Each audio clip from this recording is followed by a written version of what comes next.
Dan aklul mal bil batil, memakan di sini harta secara batil, seperti tadi dibagi tahu pada awal perbincangan kita, yakni tiap-tiap harta yang diambil dengan cara batil, bighairi wajhil haq, seperti riba, judi, rashwah, atau memberi habuan, menghulurkan bantuan harta kepada orang lain, misalnya di perbicaraan di mahkamah kepada hakim, dengan tujuan supaya hakim memihak kepada orang tersebut.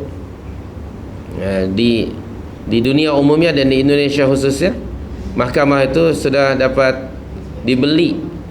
Bila orang tu ada fulus, semua urusan yakni boleh diurus dan cepat lulus. Bagi mereka yang tak ada fulus, tentulah kurus, dan kadang-kadang sehingga mampus, Demikianlah dunia ini sudah rosak, sehingga orang sudah tidak lagi percaya kepada mahkamah, dan ini sudah jadi fenomena dunia hari ini.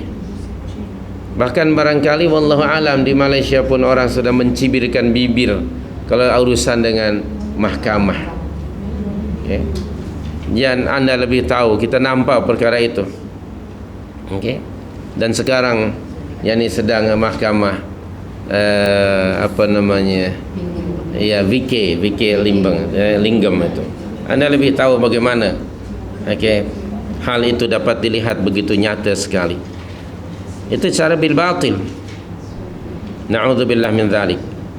Atau supaya umpamanya barangkali hakim itu tidak membicarakan masalah tersebut di mahkamah. Jadi kalau bahasa Indonesia disebut disogok atau disuap. Itu rashwah lah. Haram semuanya itu. Na'udzubillah min dzalik. Ar-rashi wal murtashi fi an-nar kama qala Rasulullah sallallahu alaihi wasallam.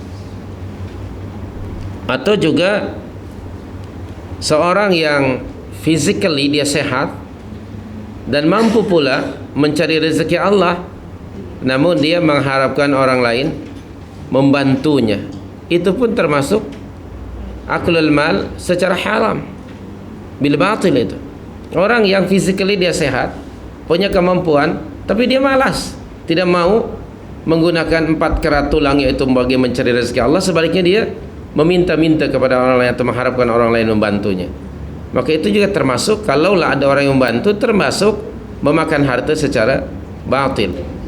Ini kerana setiap orang hendaknya mencari rezeki Allah Subhanahu wa taala dengan usahanya sendiri, dan jangan mengharap kepada orang lain.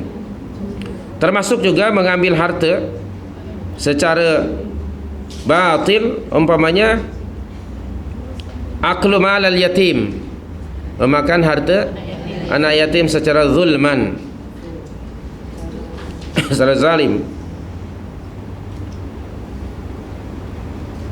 Atau umpamanya menipu ketika dia menyukat dan menimbang, disebut ghish, ghishun, ghin dengan shin.